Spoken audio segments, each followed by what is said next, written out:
Okay, what's up? Welcome to the Gossip Intellectual Podcast with me, comedian Royce Wynn. We're talking sports, politics, entertainment, always. How are you? It's Friday. It's a fall Friday. It's cool for real. It's fall. Fall is here for real. Like, we had like a fake fall where it was just like, it was like 70 degrees and it was like, is this supposed to be fall? Right? Global warming's been here. All right, been in this situation. Okay, global warming is the main chick. Okay, and fall is the side chick that just comes around every once in a while, and it's here right now. It's fall season. It's fall's season to be here right now. So yeah, it's official. Sweatshirts and sweatpants are here. Okay? As somebody who is inherently lazy, might be my favorite season because it's not too cold, but I like to cuddle with myself. I do. I'm a cuddler with myself. And that's what I'm going to do. I'm going to lay in my sweatpants and cuddle this fall, or maybe hopefully I'll have somebody to cuddle with. We're working on that. Wish the best of you guys with love. It's the holiday season. Prepare yourself mentally to see couples dancing together and wearing matching outfits while you cuddle with yourself. How did I get down this road? All right. Yeah, doing okay, man. Some bumps this week. All right. It happens. Situations happen. And that's the point of life, is to have situations, learn from it, grow from it, move on. Take with you what you got from it. And hopefully that situation will make you better. Whether you gave it your best or not. You control what you control. Which you can control, right? And I'm having one of those days, one of those weeks where it's just focus on what I can control. I'm doing podcasts, which I love. I love doing this podcast. I love doing TikToks. I love performing. Sorry, papers are falling over. That's when I'm at my best, most confident space. So that's good. I'm glad I have that. As a first love to pick me up. So I went through some situations this week and learned from them, grew from them. I loved that I had those situations, and it's been great experiences. It's definitely a cool story to have in my life. So I like that, right? We've all got them. We've all been in situations, gone places, met people, and it's just like, this is when I decided to do this from that, or this is when I became this for that. So still showing up, doing what I do. I got a new shirt, the little shopping fun, and I'm here to do the podcast, and I'm thankful, man, because there's some situations you don't want to grow from too much, right? People are going through much harder situations, much harder life situations. And we'll talk about Little Durk. Okay, so Little Durk was arrested on conspiracy for murder. Tough situation, man. Somebody had a wire and apparently talked to the dudes, and the dudes that did it got caught, and obviously they're going to release his name. So it's similar to a Young Thug situation where I don't think he did anything specifically himself, but he's attached to the situation in a very serious way, which is unfortunate. This is Little Durk, man. If you love rap, everybody knows Little Durk. He's kind of like the leader of drill music, kind of like Chief Keef walk so Lil Durk could run. So all those Chicago guys, and Lil Durk is a guy that kind of like, no matter where you are in the rap game, if you're a veteran like a Meek Mill or maybe even older, you're like, if I want to do this drill rap, I got to get Lil Durk. And then if you're, up and coming, you want to get Lil Durk. So his whole crew, they were nice. Like, from what I know, they were like the Chirac crew that kind of changed the rap game, for better or worse, depending on your age. You know what's funny? I was talking to basically like my little cousin, a family friend's sister. She's like in her 20s, and she was like, I listen to drill rap, and this is like sophisticated girl, good schools and everything, nice neighborhood. And she's like, I listen to drill rap to get me hyped. It's just like, so I mean, that's just the influence that Lil Durk and them had on the rap game. And you would like to see somebody that was influential and started something and did it to the best of their ability to keep doing that and reach their biggest heights. But the thing that's bad about Lil Durk is he has those eyes where he just looks guilty. Like, his eyes are always wide open. It's like, guilty. Don't go to trial. But yeah, I looked up the definition of drill rap, and it just meant retaliation or fighting with violence. It's just like, see, you got to look at the definitions and the nature and the vibe of things before you get involved with them, because you might end up in that situation, right? I always reference Scientology. Study Scientology and what it's really about before you get involved, because you might end up in that situation, whatever religion, right? Drill rap is basically a religion. So if you're taking in all that energy and that spiritual presence, you might end up drilling something.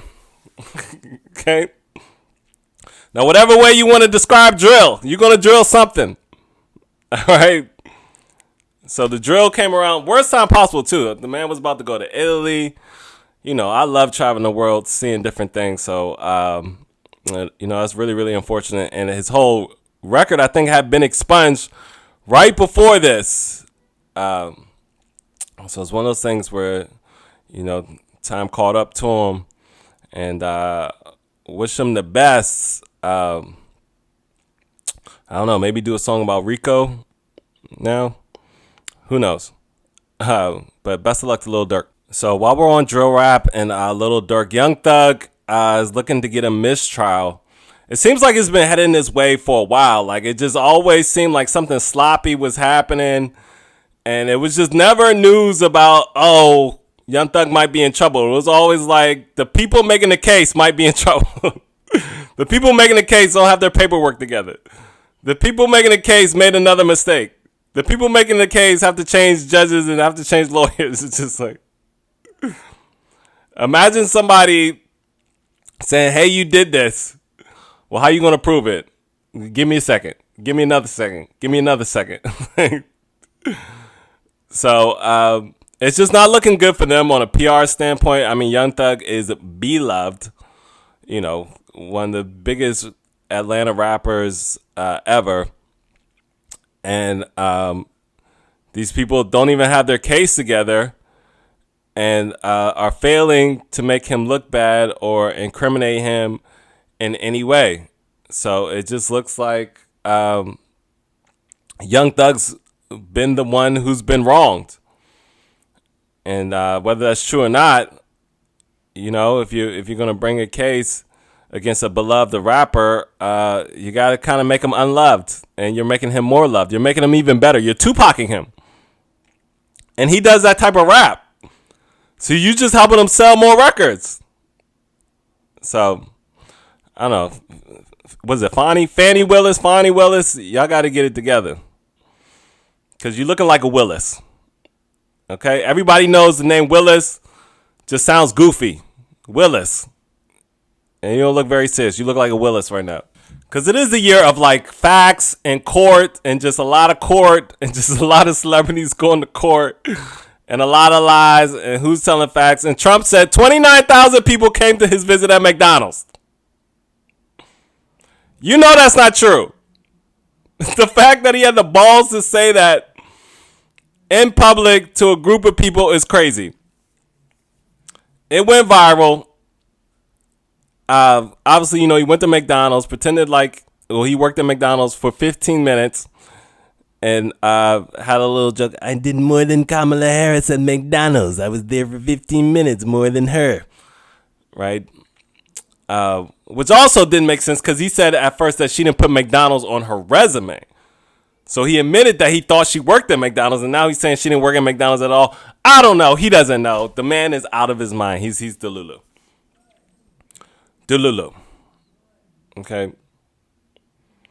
So I think he's obsessed with numbers. Okay.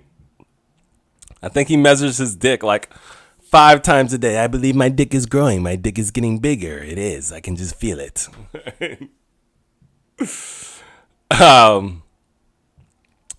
The arches, nobody's arching for Donald Trump, right? Melania just shows up when she has to. But yeah, 29,000 people at McDonald's. It's just a ridiculous lie. Any president that had that would take advantage of the situation. There would have been some type of footage of 29,000 people at a McDonald's. First of all, McDonald's time is over. Like when I was coming up, I'm an 80s baby. Yeah, 80s, 90s, maybe even early 2000s. McDonald's was that ish. Okay? It could get a crowd. It could get busy at McDonald's. Now, it's not getting busy at McDonald's like that. You get in and out of McDonald's. All right? Because they actually got it in and out. They got Shake Shack. They got Chick-fil-A. McDonald's is out. You should have went to Chick-fil-A. All right, because then you could actually take the actual line from Chick-fil-A just because it's that busy, because the service is so good, the food's so good, and pretend like they were all there for you. But you shut down a McDonald's and then said 29,000 people showed up. Not that many people showed up for you. Okay? Now, I think why he had that number in his head, because they said he's trying to imitate the Nazi rally at MSG, which he's going to be at MSG this Sunday, Madison Square Garden in New York City, Penn Station, 34th Street. And now it's not the same date as that rally, but I don't know. Professionals, people that study fascism and everything are saying that's where he's going to be doing the speech, rallying people. Now, we've heard David Duke is not going to be there. He's endorsing the Green Party. I don't know what happened with them. Some type of white power beef going on with them. So, yeah. I think he just he had that number in his head because it was 22,000 people at the 1939 Nazi one. And so he was like, 29,000 is going to be my number. Right? I actually already had it at McDonald's. So he just came up with 29K, which is ridiculous. Nobody believed that one, right?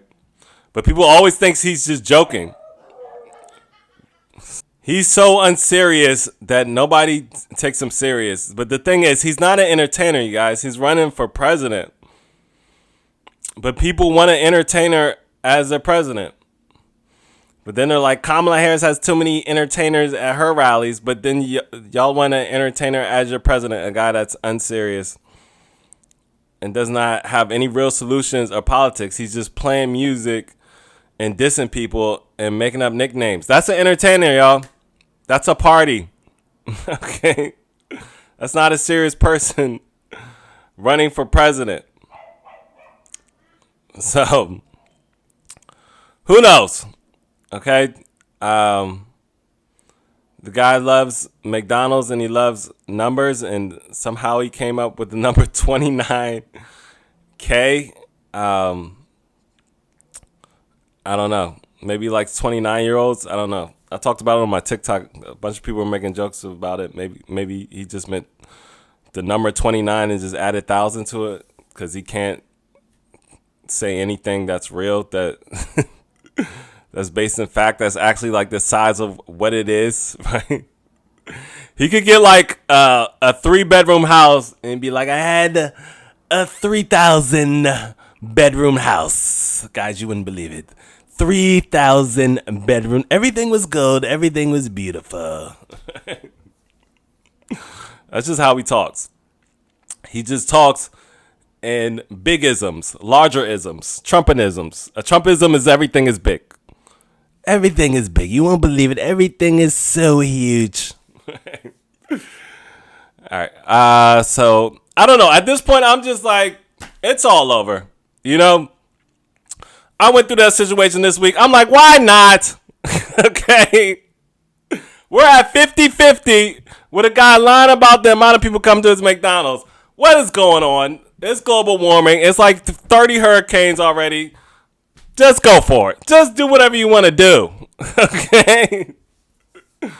Because who knows where this thing is going, man. Okay, so Trump just lies, and then like the people who support him, they'll like bend the lie. Or like try to rationalize the lie, justify the lie, or just straight up ignore it. Or they'll just say weird things like Tucker Carlson calling Trump daddy and saying daddy has to come home. And it's like, you know what? You do treat him like he's your daddy. Okay?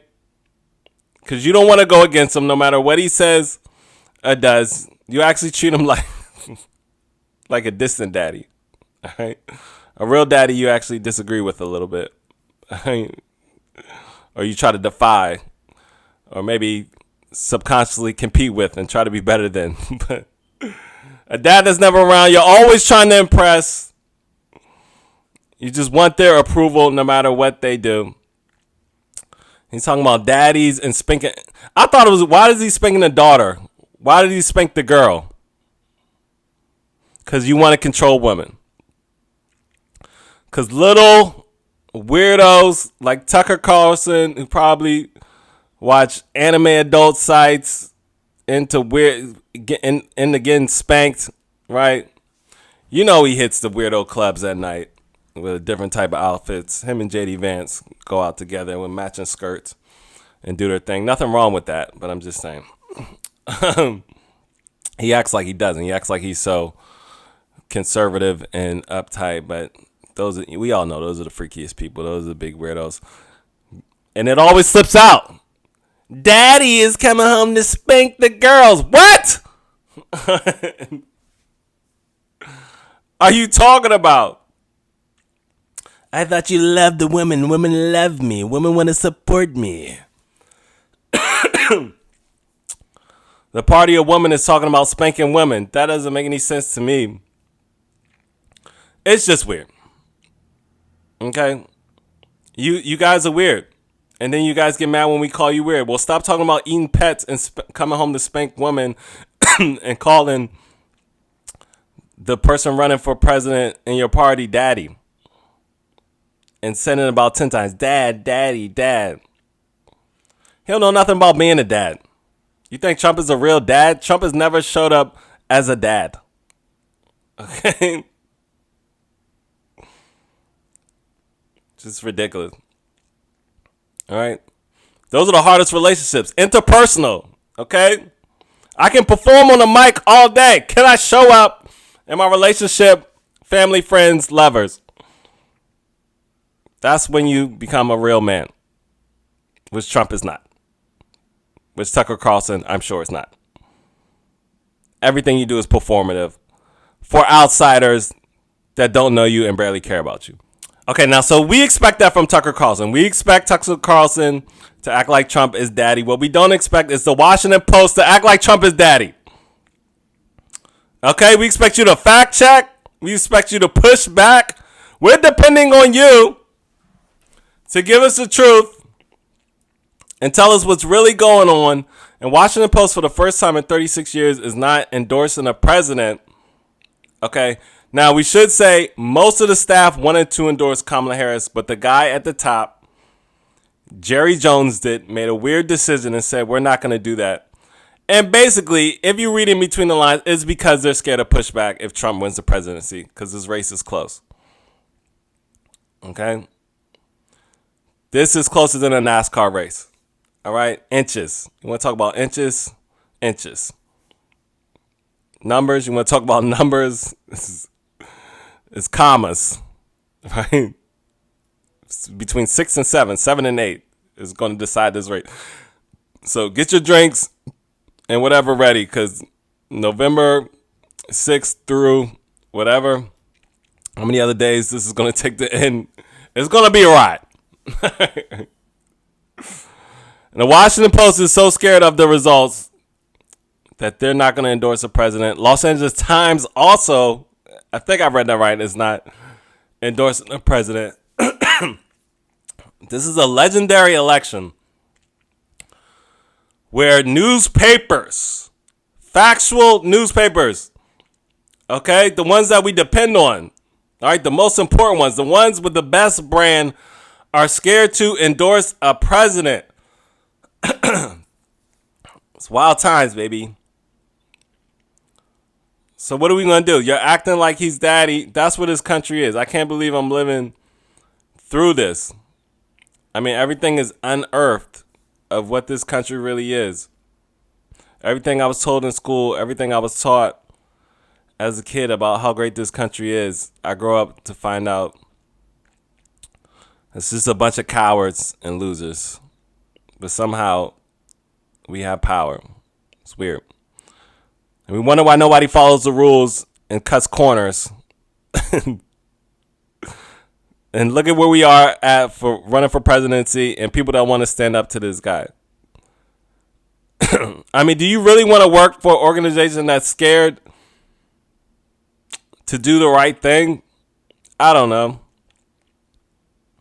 I mean, it's easy sitting from my couch, but I've just never wanted to do that. There's plenty of places I could have worked, plenty of places I could have gone, and I was just like, I'm not. I don't believe in that. That doesn't fit what I want to do, who I want to be. But not everybody's like that, and we know now the Washington Post and the Los Angeles Times are also cowards. So why would we read people who are afraid to stand up for what's right? Now, obviously, there's opinion pieces and people that work there independently of the overall thought, or the executives there who will find the truth. But disappointing and mind-blowing that a newspaper does not want to endorse a president. Now, Trump will get on that ass, right? He's on his phone more than a 12-year-old, right? As soon as something happens, the failing, stupid, dumb is talking about me. Every day on Truth Social. So that's unfortunate. That's wild, though. Right? I mean, this election is record-breaking in so many ways. You got a guy saying the craziest things in the world running. You got the first black woman who came in because a guy had to get taken out. By the way, Nancy Pelosi and George Clooney deserve their credit. Nobody wants to give them credit, but they were right. And I just saw something on TikTok last night about how Nancy Pelosi put that whole thing together to get Biden to step down. So she did that right. Whether you agree with her bending down on a knee with kente cloth, she got the kente cloth candidate in there. Okay, so Bronny and Lebron played together. Everybody was talking about it this week. A lot of people saying it's ridiculous. It's just for photo ops and to keep LeBron happy. And then you got the other side saying this is amazing. This is history. I'm with the team that's just like, I mean, it's kind of ridiculous. You know, if he was really good and really earned the spot and made an impact, then it's cool. If he was dragged and pulled and prodded to get the position, and I think they said he had 1 rebound, I mean, who cares? Do you really want that to be the legacy of the game you play with your dad? Me and daddy played together. Me and granddaddy played together. Oh, really? How did that game go? I had 1 rebound, but it was just, we were one of the first duos to do it in the NBA. So I've never been a fan of this whole thing. You know, it's hard enough for Nepo babies, and you got to make your own name. And so I don't know why you're making it worse with this whole situation, but this is what they wanted. But you're in LA where the press is gonna be crazy, and there's gonna be critics out there, and I'm one of them. So I don't know. I think there's other stories to aspire to and inspire to in sports. I mean, somebody was talking about where it's just like it is becoming like all nepo babies in sports. So NBA players have their kids young. They get to the league and have a kid like 2 years in, a year in. So there will be more of this, right? That are going to do it a lot better than LeBron. But shout out to LeBron for having good kids, right? Because Jordan's kids, Marcus likes to party with white stuff. So, sorry. At least Bronny's a good kid. He seems like a cool guy, and is just doing his best. But do I care? No. I want to know how good the Lakers are with JJ Redick, LeBron James as a coach, and the pieces that they got. And good luck, Bronny. Charles Barkley kept it real. He was like, Bronny needs to be in the G League, and hopefully he'll get better. And yeah, all right. You got a picture before he went to the G League. Is that gonna get you in the game? There's a picture of me and my dad. Cool. Can you go play defense? You're the sixth man. Now, someone who's really qualified is Kamala Harris, and she's gonna go on like a sports type of podcast. She's gonna go on Club Shay. Well, I guess it's kind of like a hip hop, black cultural entertainment podcast. But that should be fun. Right, to see that banter between them, right, and watching Shannon Sharp get excited. No, Kamala, how do you eat your cookout food? Do you mush everything together? Okay, do you have a low vibrational plate or a high vibrational plate, Kamala? That is so funny. Now, Shannon, I like low vibrational. Okay, Howard cookouts for the mom. So, hey man, this is what I say. It's good to do this stuff. Get who you can get. You never know. All right, this race is so close. You're not trying to sway a bunch of people. You're trying to sway a few. Okay, so go on the podcast. You might say something that connects with somebody. You know what I mean? And you get a couple votes. All right, you got to put in the work. It's inches, baby. So that'd be cool. Right, and see what I don't know what angle he's gonna take with her. I'm trying to think. I mean, the show is good about past beefs, and so I guess she could talk about her past and how she came up, and maybe some of the things she overcame as a black woman and being an attorney general in San Francisco. So. That should be fun. That should be a fun one. I'm gonna watch that one. I'm excited about that one, and see if she goes on Joe Rogan. Now that's gonna be a serious one. Trump is scheduled to go on Joe Rogan. I'm definitely gonna watch that one. And we'll see, man. Coming down to the wire, bang bang. So you're the woman empowerment, and Meg Thee Stallion came out for Kamala Harris, and today she dropped her deluxe album, Megan Act 2, I think is what it's called. Now, I think this has a lot of the songs from the album she just dropped, plus a few new bangers. She dropped this single today, Bigger in Texas. Man, the visuals were some visuals. Okay? She was doing that thing. Right?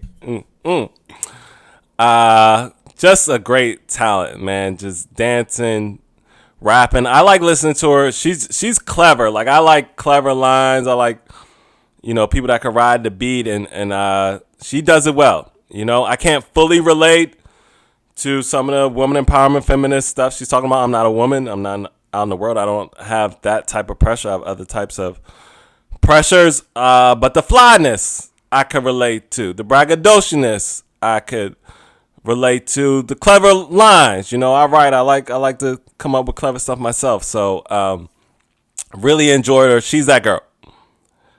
She's the one. All right. Whoever was before her, Missy Elliott, this is who you pass the torch to. Your work was not wasted. And look forward to supporting her and listening to the album. I got a bunch of Meg on my playlist that I listen to when I'm riding around. And, you know, it's stuff I can't relate to, but I bob my head to it. I'm like, we're not going to skip this one. So, yeah, also the baby came out and said, come home, we make records together. The baby, get the fuck out of here. Okay, Megan has a home. She's doing fine without you. You tried to kick her while she was down. You went on stage with Tory Lanez to try to crush her. And then your ass got canceled and you talking about come home. Get the fuck out of here. Stay in the house. Okay? You on house arrest. Don't come out the house. Leave Megan alone. We're not feeling that at all. Megan, I don't care how much money you might be able to make. Don't do the record. Fuck that industry shit. Fuck him. Okay? I don't like the baby. I know the girls like the baby, but whatever. He's trash. And to do that, you know what I mean? To have no regard for somebody's feelings or what they're going through during a tumultuous time. That's the shit I don't like. We've all been through those situations where people got to pick a side. I don't mind you maybe showing up with the person you don't want to choose, but when you go to the other side and you try to crush me, it's fuck you forever. I don't care. All right, it's one thing to go out to eat with somebody. It's another thing to egg somebody on to try to crush you. So, the baby, get the fuck out of here. All right, man. That's it for the podcast today. I hope you guys have a great day. Have a great weekend. Stay safe out there, and enjoy this fall weather football this weekend, Saturday and Sunday. We love you. And thanks for listening. This is Royce Wynn. This is the Gossip Intellectual Podcast. Have a great night. Bye.